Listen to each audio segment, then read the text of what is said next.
Hi, this is the new episode of the Marketing Meeting, and my guest today is Chris Hare, the founder and principal at the Storied Future. Welcome, Chris. Thanks for having me. Since we're going to talk a lot about narratives, storytelling in this episode, I'm going to start with a story, and that story is about you, actually. Okay. So, yeah. Well, I thought that it might be nice to start with a story. So during the pandemic, I had to stay at our summer house with my mom to support my mom. Although it was lovely because it was on the agency, just next to the sea, it was quite serene, but it was a very lonely experience. And, to spice things up, we had like the tea routines at night with my mom. And at that time, she was writing her book. And during the tea routine, she's writing her book at night. And then I was on LinkedIn connecting with people because, that those connections were helping me out and making me feel less lonely. And I remember seeing the first post of yours because Clay replied to your post, and then that's why I saw that post. I remember that you were talking about brand strategy, but there was a story behind, and it was a very long post actually. But there was like a storytelling, and you were coming to a point about brand strategy. And I went to the comments, and people were like writing comments, and it was like, okay, I just want to engage with these people. That was the first time that I met you, and then later on we met and so on. But that day was a day that I told to myself, no matter what the format of the content, because there was no picture, it was like a long form text. And I said, okay, once someone is interested in the context, doesn't matter what type of a content, how long it is, how short it is, then you are engaged. That's how I met you. I haven't told the story to you. Of course, it's not like a very interesting story, but that was one of the days that I remembered the importance of narratives and storytelling. I love that. Thank you for sharing that. And I think what comes to mind for me, I'm actually going to disagree with one of the things you said, which is, hey, it's not that big of a deal. I think stories are how we make meaning and how we connect. And then also when we tell our stories and then when others receive it, or however they receive it, that impacts us in a way and can shift things for us, right? So even for me, starting out this conversation, hearing that from you brings happiness for me, but also brings more of a connection between the work that you're doing and the work that I'm doing. So I think it's those actually really small moments that feel really small that are actually really powerful. And I still remember it 2 years ahead. So, Chris, you are from the world of advertising and marketing, and then that's how I get to know you. However, in the last year, you kind of change a bit of your role, and you are the CEO narrative advisor. What does a narrative advisor do? Could you please explain a bit? Yeah, so I'll first share a little background of why that switch, because I think that's really helpful. Is there was over time, I had a growing frustration on behalf of my clients where I saw a disconnect between marketing and the C-suite. So I had a specific client north of a $10 billion company. To clarify, everything that I do is within business to business versus B2C. But what was interesting is this team was being told that they had to demonstrate and prove their impact or they would be gone. Well, the reality was the broader organization around them and the entire company wasn't instrumented, and no one knew how to prove their impact. It just all rolled downhill, right? And so what I showed them is, let's go all the way to the top. Let's see what your C-suite strategy is. And then let's go above that. You have this activist investor that's expecting this level of returns. Well, the C-suite strategy, if you look at their pricing and brand and everything else, it's not going to deliver on what the activist investor is expecting. I showed them all of the creative over the past half year to a year, and none of that aligned to the strategy.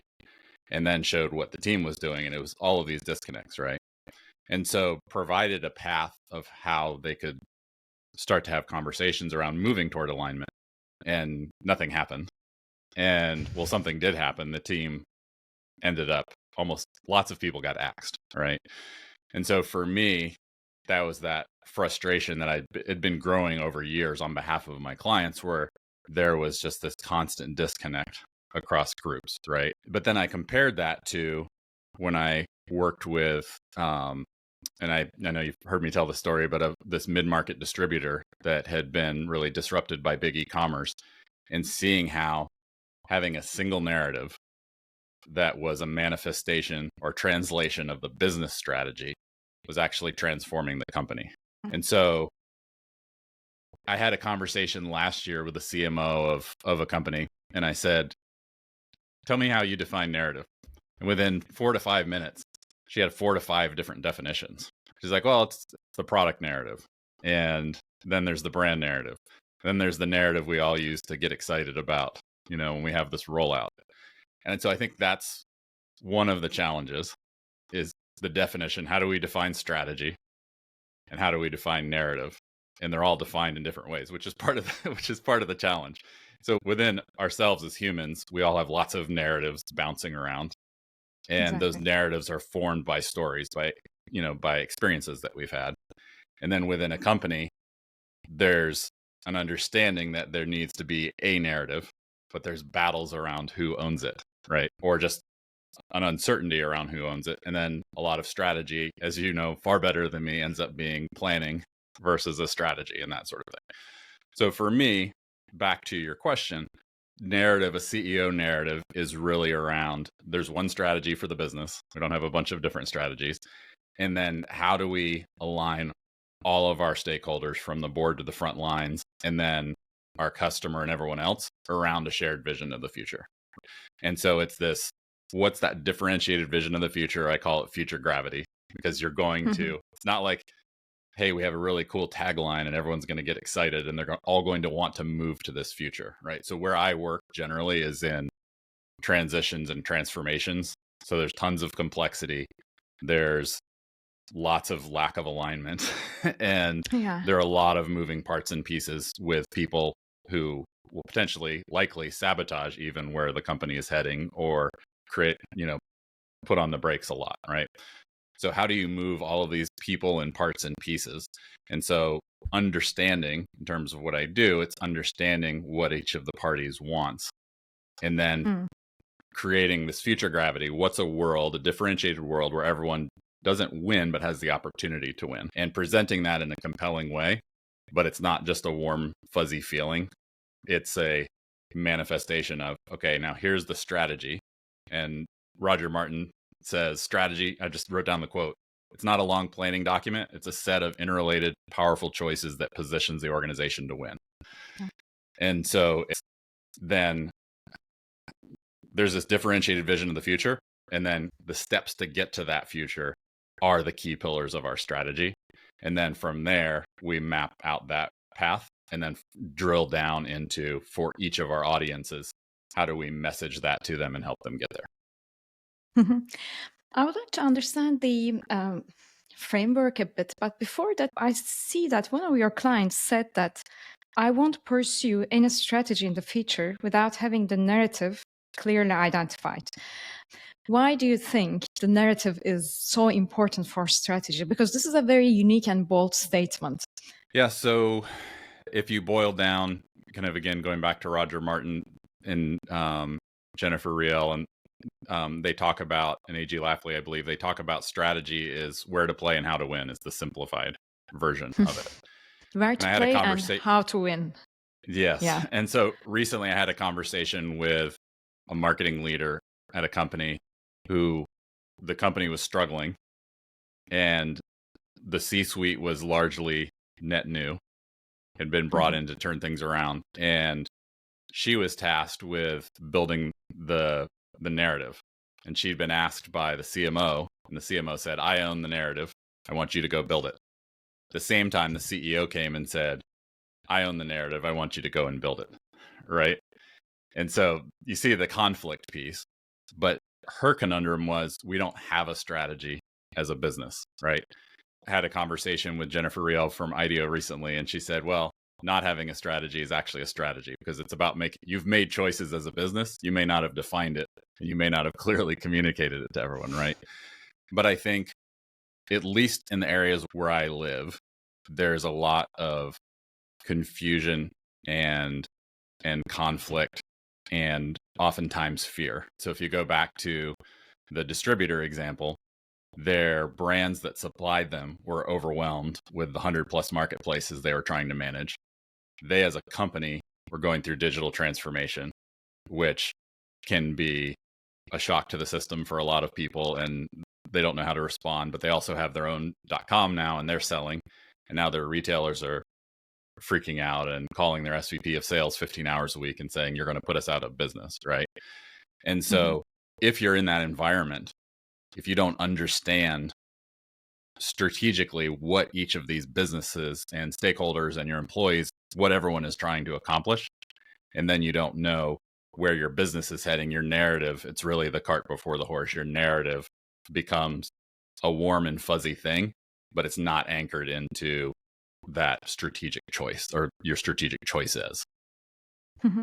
Because I feel that if the company is not clear about the narrative, about like quarter result or about like a business action that they are taking or a goal that they are going to pursue with their partners and so on, then I guess it gives the this storytelling to individuals, right? I mean, they can make up their own stories about, like, they can assume, predict why this company does that. And I feel that it's important to control the narrative, decide on the narrative and control the narrative so that you don't leave the destiny of your company's narrative to the other people just assuming what's going on here. One point on that, because I feel like leaders often assume and act as if the communication of the narrative or the communication about the strategy happens, we have an all hands meeting, or we send out a memo and everyone gets it, right?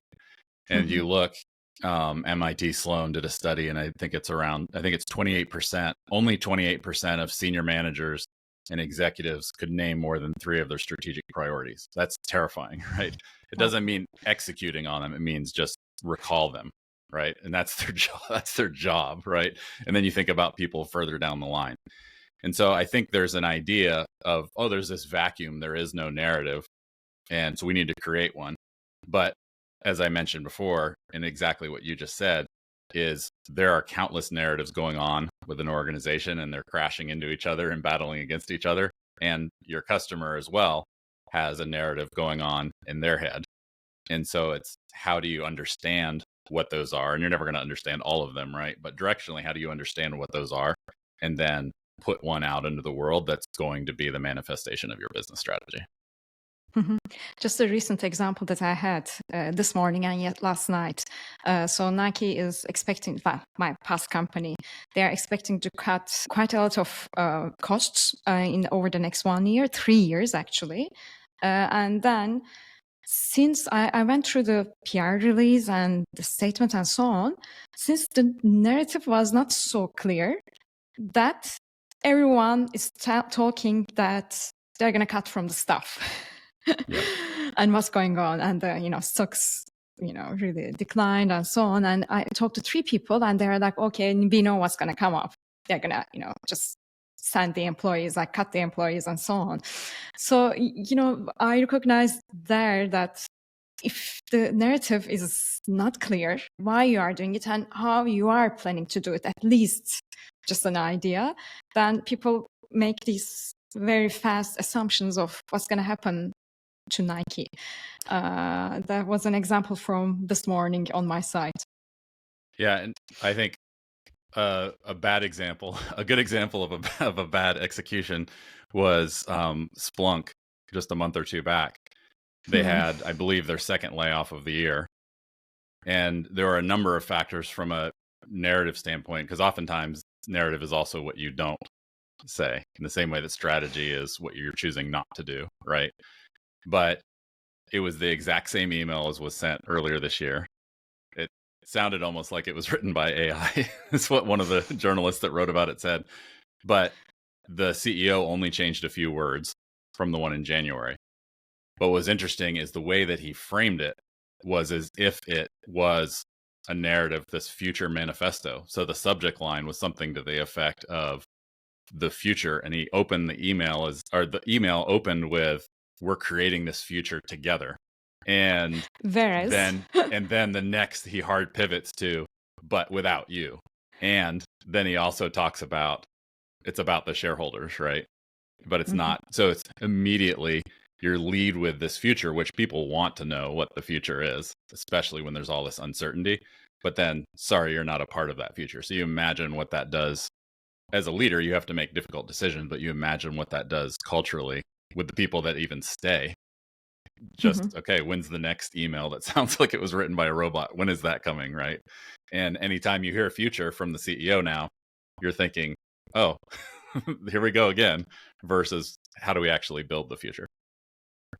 No, it really makes sense why you moved from brand and marketing to CEO narrative advisor, because now I can link, because especially in B2B environment, in BTC also, because it touches the consumer, just like Nike did, for example, yesterday.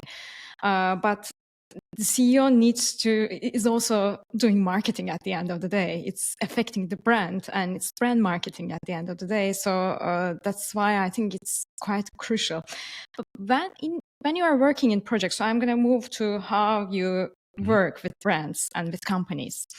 How do you build narratives in projects? Do you follow a framework, or just give us a context somewhat?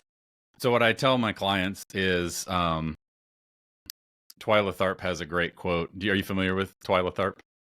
So she's prolific. I know, but I don't know too much about it. Just let me know. So my mom was a ballerina, and she had a dance school the whole time I was growing up. And so apparently I was good at ballet when I was 4 years old.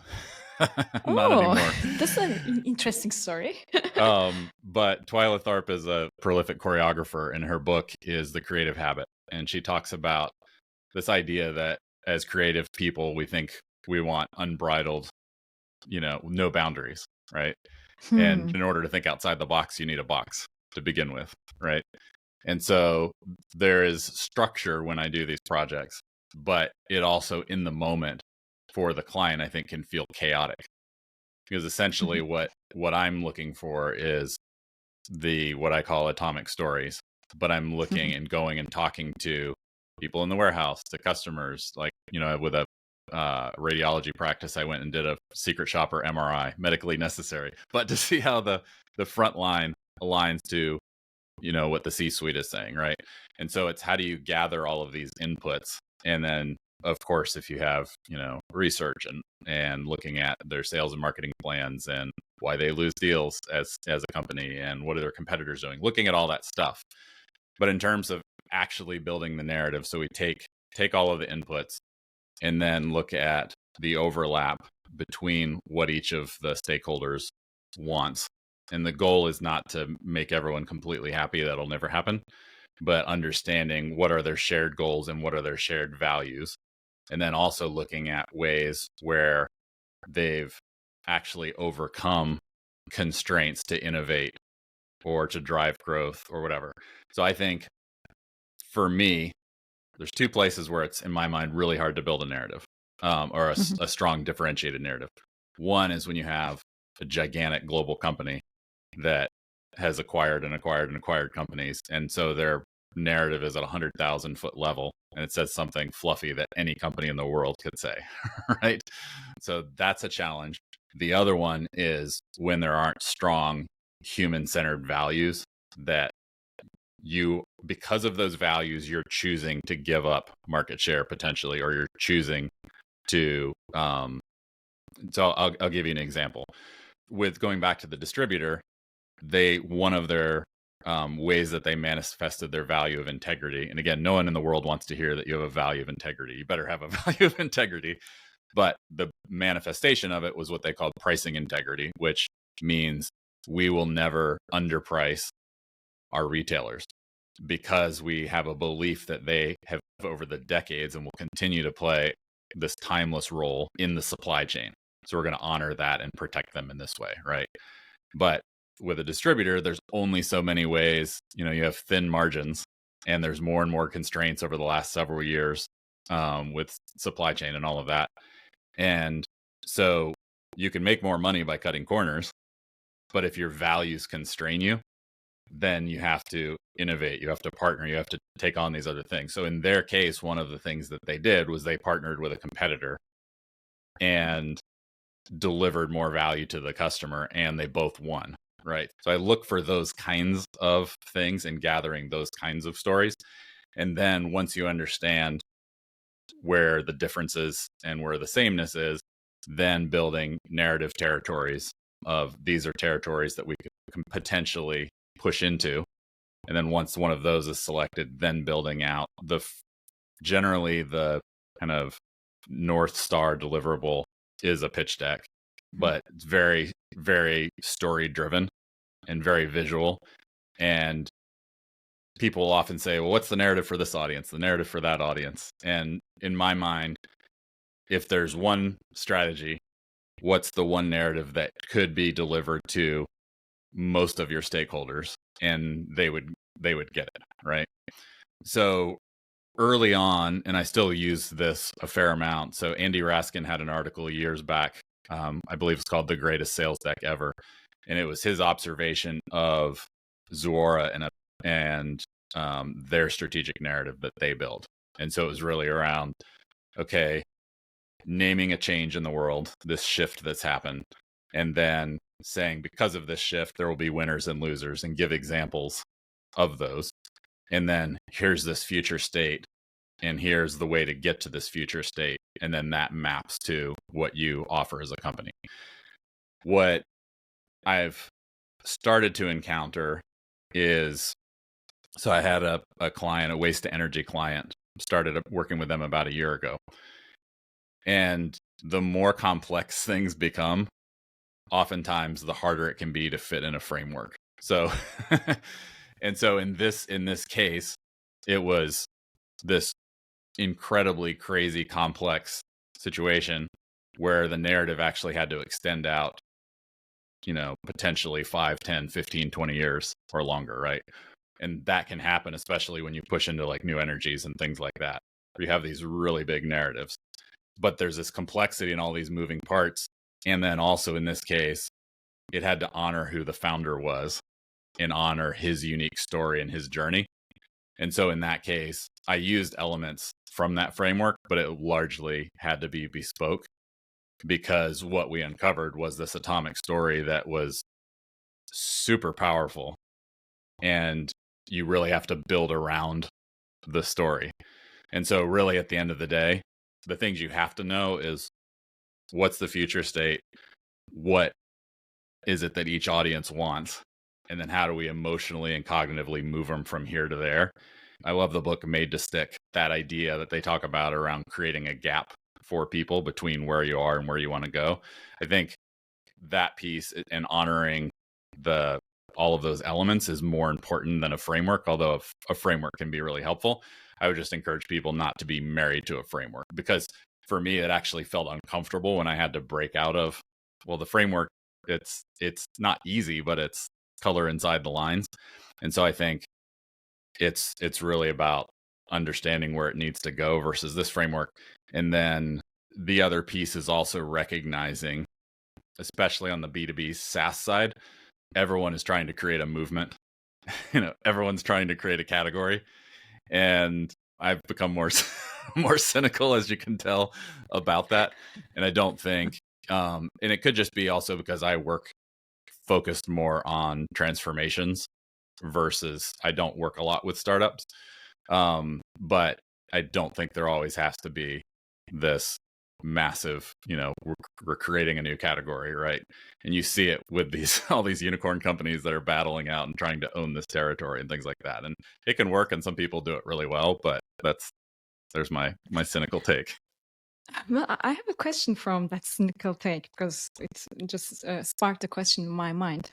When you work on this narrative, for example, we have a new category, and then you start building a narrative around that, and you ask questions, you talk to people, and then that topic is evaluated. And has there been any incidents that it comes to, okay, why are we creating a new category while you are trying to build a story, and then suddenly the strategy is criticized and revisited?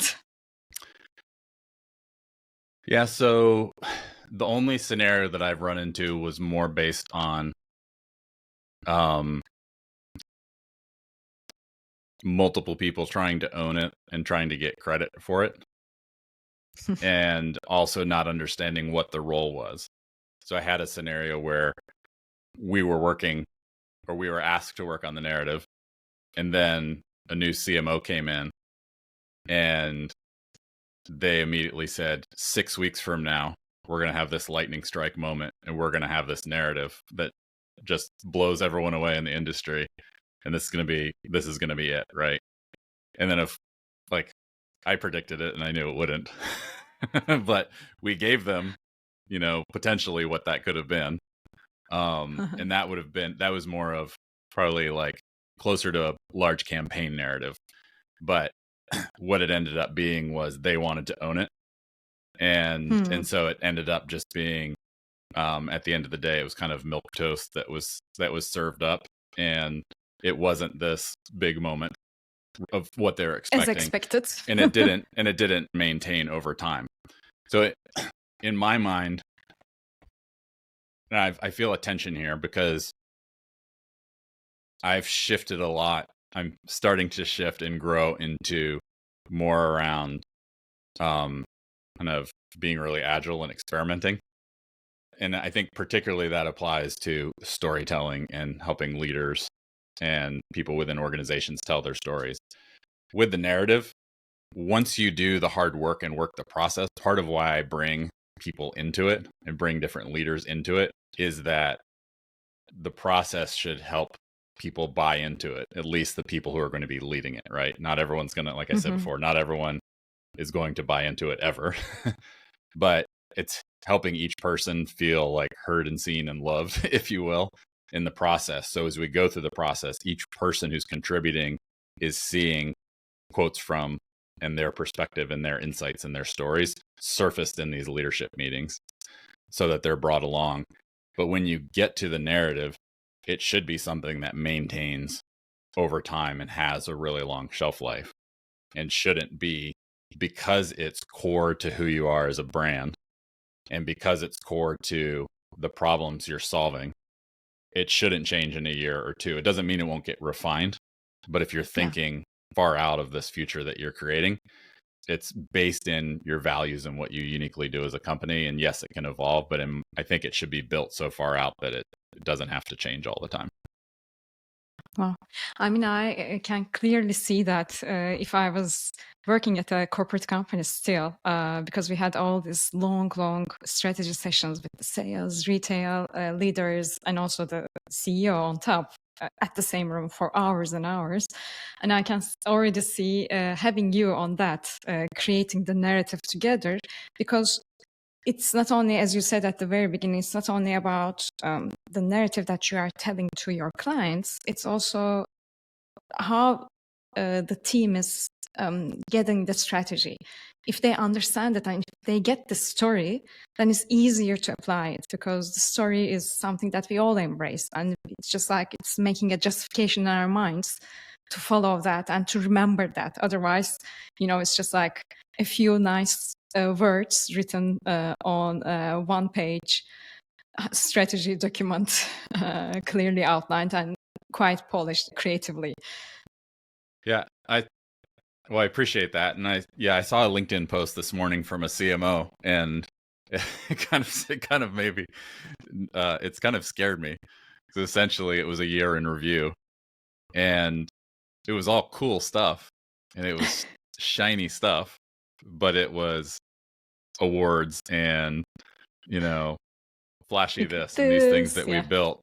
And I think where, if you think about the journey of brand from awareness to confidence to trust, I don't think you can, I mean, I'm sure you could. I haven't seen companies that have over-indexed on having the brand bought into internally and the power of how that manifests externally, right? Like if you can get your people not just bought in, but understanding and working toward the same thing, that is going to manifest. I worked on a couple years back a narrative with a very large company. And what I told them from the beginning is, within this division, and this division is far bigger than most companies on the planet, but said, you need to, from the beginning, have your leadership and PR and legal, you need to have everyone knowing where we're going and bought into where we're going from the start. And the response was, oh, that's okay. We'll get them to sign off at the end. And I've learned over time. I mean, I probably should have just said no at that point, right? But walked through that, and over the course of a year, it's one of the coolest things I've built. We did research, built this data storytelling campaign, and we build this whole thing, and at the end, leadership just kills the whole thing. I said, no, we're not going to do that. And so you imagine that's pretty small compared to most of the rest of the things the business is doing. But if you add up enough of those things, what that does to your culture and your ability to deliver and people's uncertainty is it's not great, to put it mildly. So yeah. I mean, I've been to in so many like strategy sessions, also so many executional plans, marketing plans, and if everyone buys into the narrative and the strategy, why we are doing it and what we are doing actually, then it's very easy, because then when there's a plan in place and you always go back to that story, okay, why are we doing this? What was the story? So the plan, 80% of the plan doesn't reflect the story, doesn't have a connection with the story, then kill it. It was so easy, it was really helpful to shape and kill many of the ideas. If there's like I know that killing ideas is not a good thing, but when everyone is trying to do so many things, then it really gives some focus and also the ability to execute better. Do you recall a time, I'm going to put you on the spot, but do you recall a time where you felt like that was in place, where everyone was clearly aligned around a narrative and how that shifted things? Oh, so many times. Well, I mean, I came from a company where the direction changed almost like every 2 years. So it depends on who is leading that change and how it's cascaded down from that leadership to the teams. And if there is not like a good management around that organizational change or around that strategic decision, it just like all the team, I mean, you can see all the territories just turning around and trying to find ideas which will not make any sense. But the good thing about my past background at Nike, for example, it was really a hard and fast process. If something was not working, if a direction, a creative direction or a strategic direction was not working properly, someone was picking it up, and then suddenly I find myself in another strategic review and things are changing back.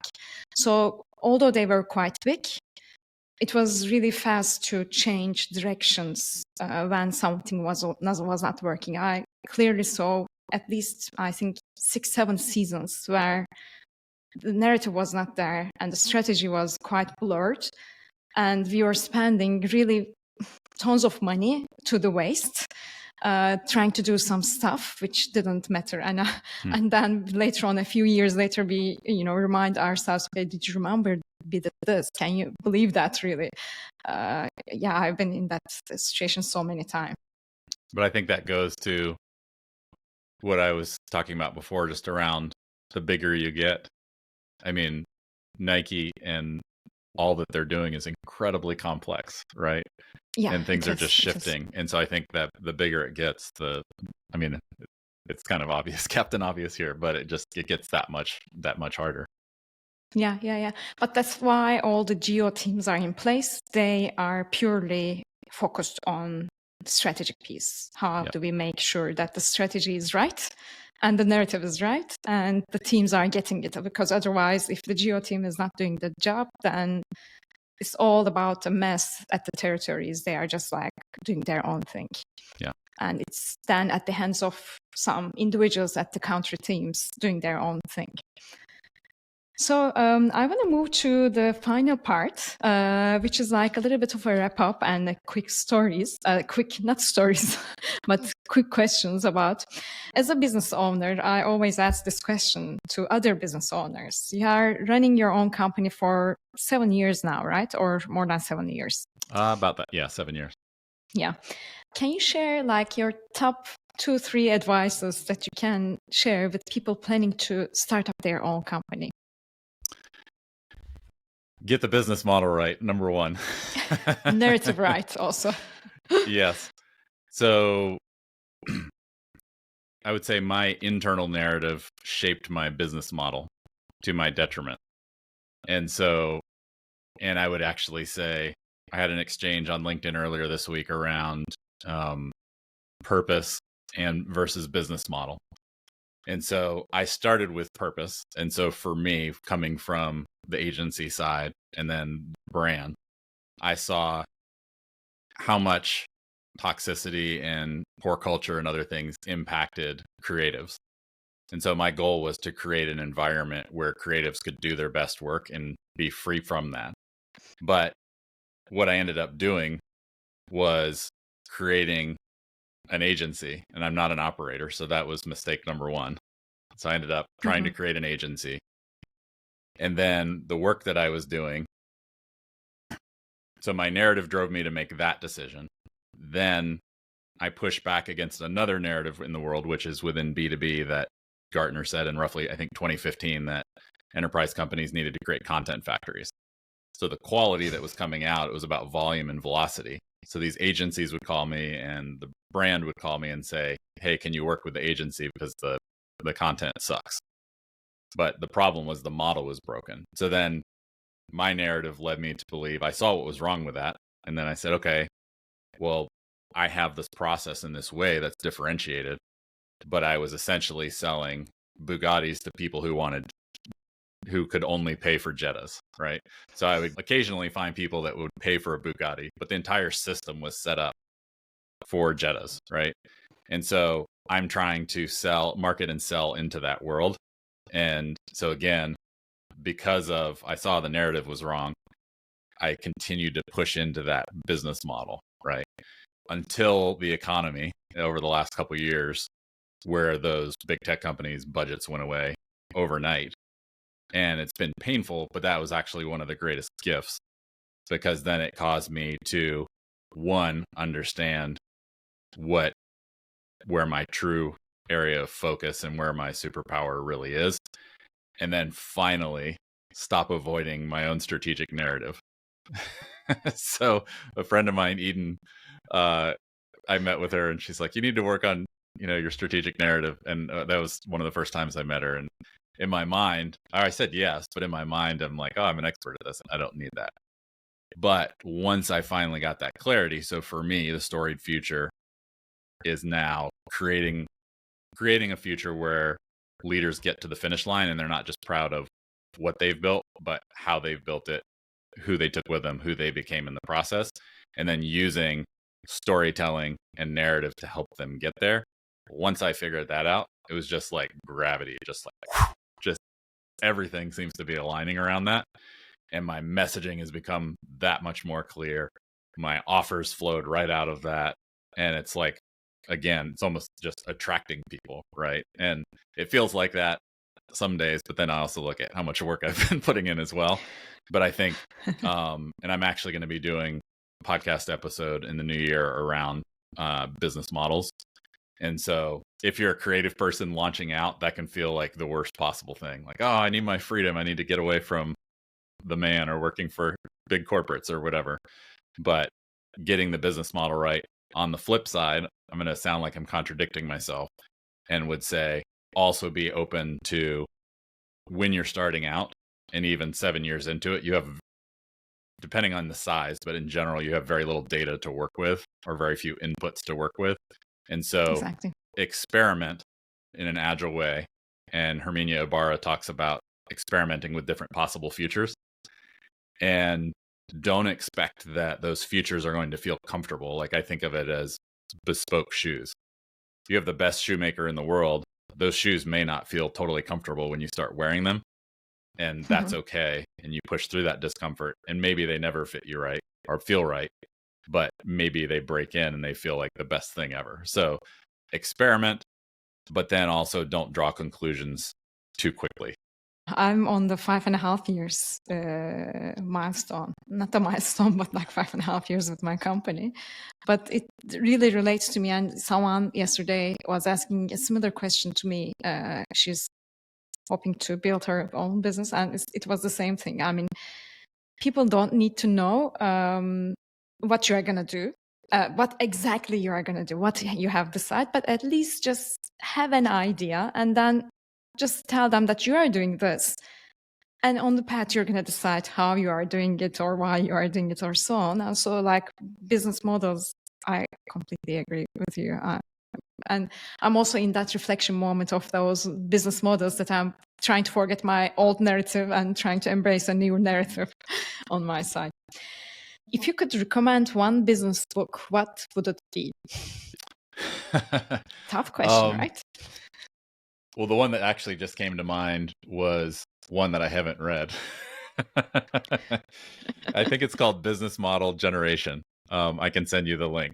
And the reason I'm recommending a book that I haven't read is going back to narrative and the internal narrative. I was arrogant and didn't believe that I needed one, right? Or I didn't need someone else's help. And so it was, I'm unique. I'm a snowflake. And I can, I can figure this out, right? So I think that would be a good one. An actual book that I've read, it would definitely be Made to Stick that I recommended before.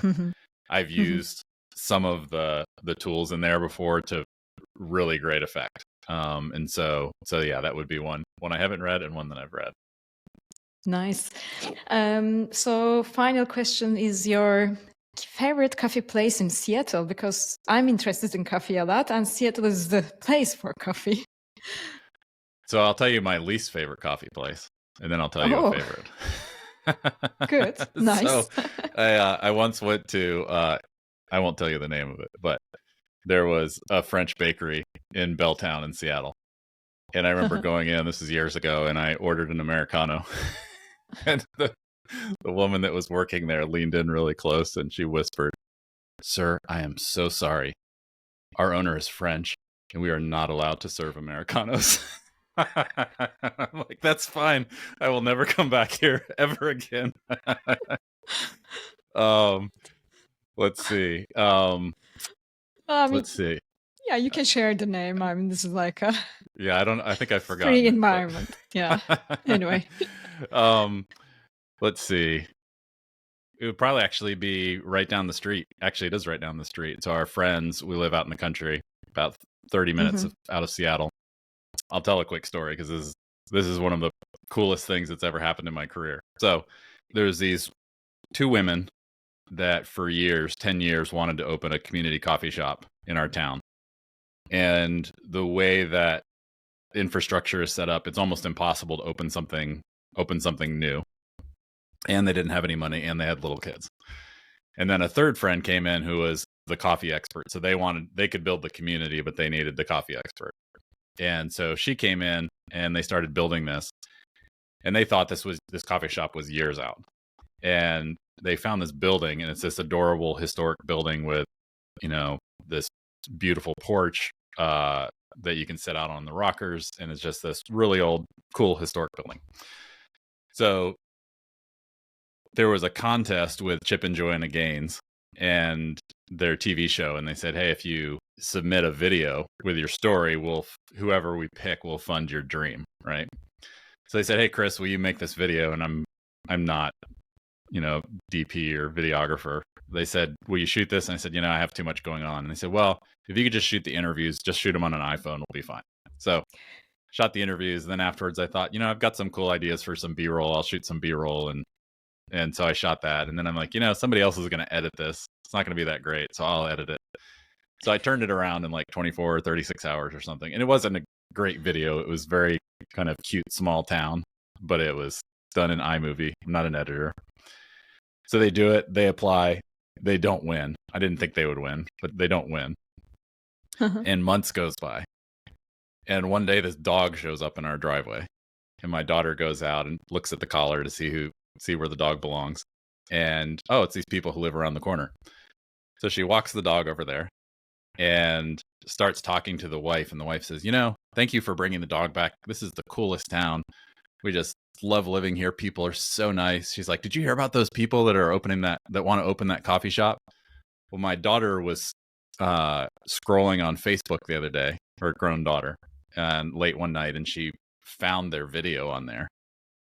And we saw the video, and we just decided we're going to pay for their entire dream.